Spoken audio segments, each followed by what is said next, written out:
The CW used to be alright. They had shows like Arrow and The Flash, both of whose early seasons were enjoyable and worth looking forward to. The shows were dark and suspenseful, respectively, and the latter was one of the biggest hits that the CW had ever had up until that point. I enjoyed how Stephen Amell and Grant Gustin played their characters, and the crossovers were always fun. Did it get a little repetitive after a while? Sure. But the shows were fun, and people didn't take them too seriously, which was a welcome relief from everything that DC had been putting out in their movies half the time. Of course, all the fun came to an end with shows like Legends of Tomorrow, which I only watched because of Captain Cold, and Supergirl and Batwoman. The shows themselves became increasingly more and more ridiculous, deviating from the source material with all the grace of a drunk stumbling out of a frat house party. Batwoman really was the end of the line for the CW, and it was soon revealed that the network had been operating at a loss for years, and yet was somehow still in operation. That doesn't make much sense to me. But then it looks like these TV networks and entertainment companies somehow keep managing to fail upwards to the chagrin and rage of us all. And now they're getting us again with their newest project, Madam Web, where... Wait, this isn't a CW production? It's not a low-budget TV series that is going to appear on a low-rated network that is one screenwriter away from falling off a cliff? It's a movie? Oh my word, they're at it again.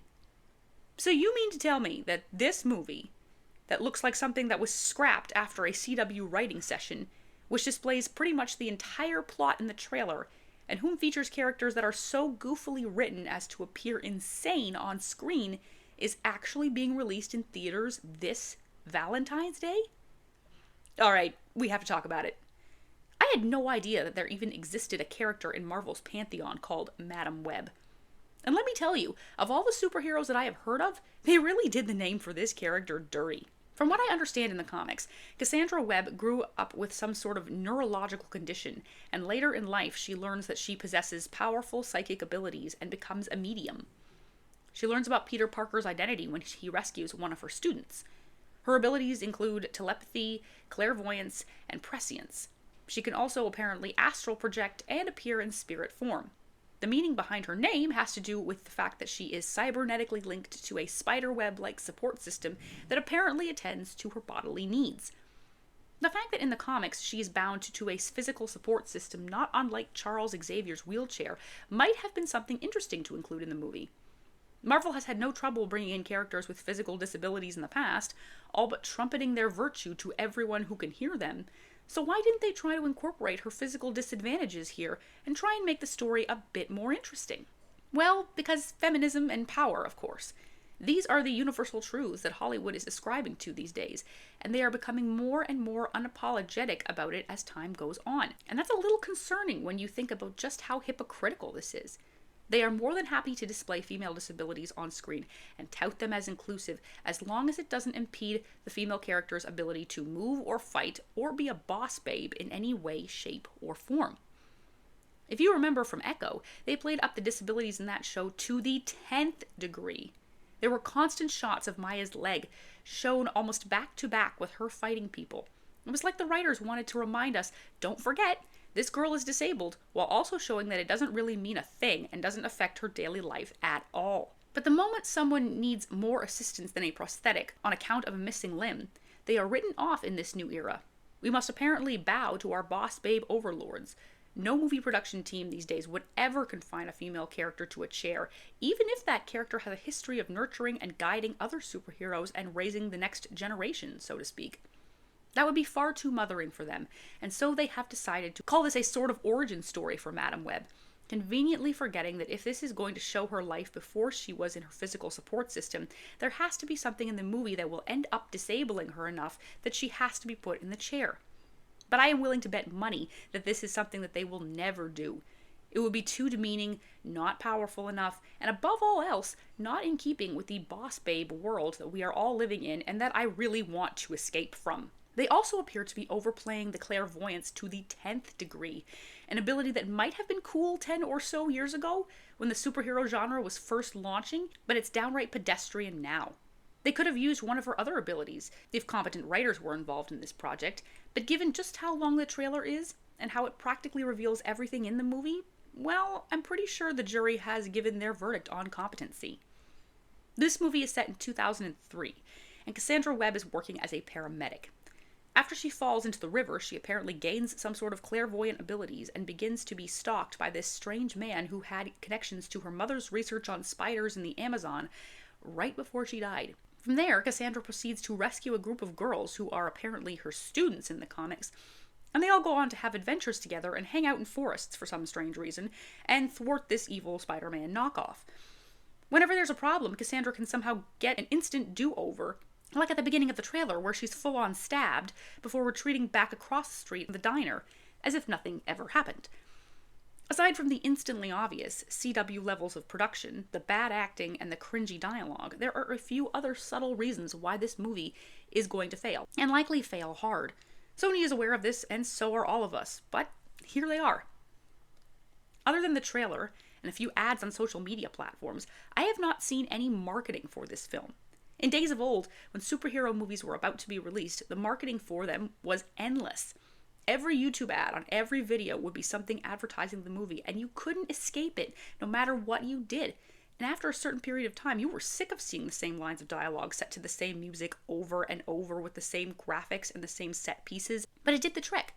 People went and saw the movie, especially if it was anything related to Spider-Man. He's one of the most popular heroes ever, so anything that had him in the marketing was a guaranteed sell. But given that Madam Web is a character that the normies have never heard of, and for the ones that do know about her, know her as an old woman in a specially designed chair with interesting glasses, well, they're going to have a hard time connecting the comic Madam Web to this generic girl boss who is the boss of other girl bosses. Coupled with the fact that this movie is set to be released in February, which is typically not a great month for movie sales in general, well, it's sort of obvious that they don't have much pride in their project.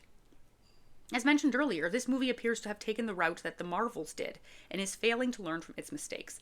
Not only is this movie chock full of characters that the average person has never heard of before, but very little has been done to ensure that the audience has a reason to care about them. They're just generic teenage girls following around a generic woman whose expressions never change throughout the movie. Just like Brie Larson, who I'm sure is a decent actress as long as the writing is good. I know that Dakota Johnson is a decent actress, but she never emotes in this trailer at all. There was never a single moment where I believe she cares about anything other than saying her lines.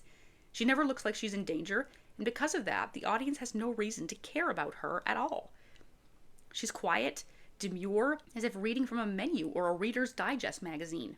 The other girls do their best to balance this out by being snarky and sarcastic at times, but they only really hinder the dialogue and hamper their own characters by refusing to be interesting at all.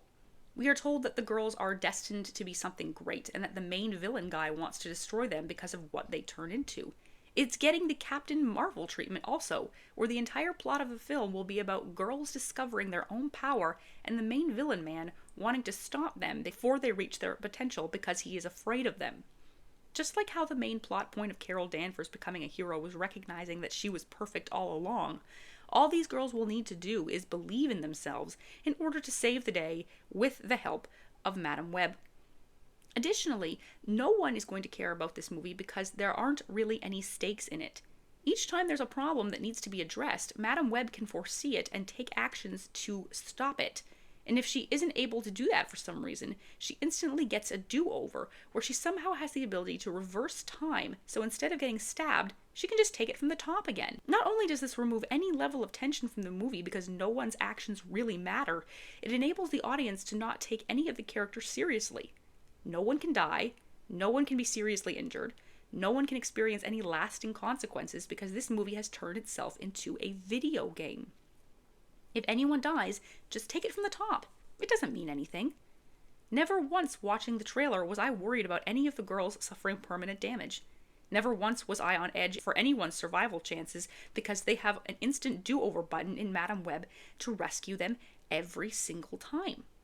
They have removed all accountability and personal responsibility from the characters as well because each time one of them messes up or makes a mistake, Madam Web can just redo the time they used with her powers so all of the characters get a second chance.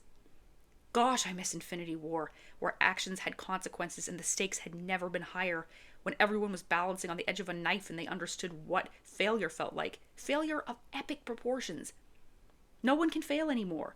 No one even knows what it means to fail because there are no consequences to anything. And the result of this? Generically boring characters who don't endear themselves to the audience because they do not struggle, they do not suffer, they do not get knocked down, so we cannot cheer when they get back up. Might as well call me clairvoyant, because this movie is destined to fail, just like so many others that have taken the route that it is doing. Thanks so much for watching this video, guys. Be sure to let me know your thoughts on Madam Web down in the comments section, and let the conversations begin. Until next time, everyone.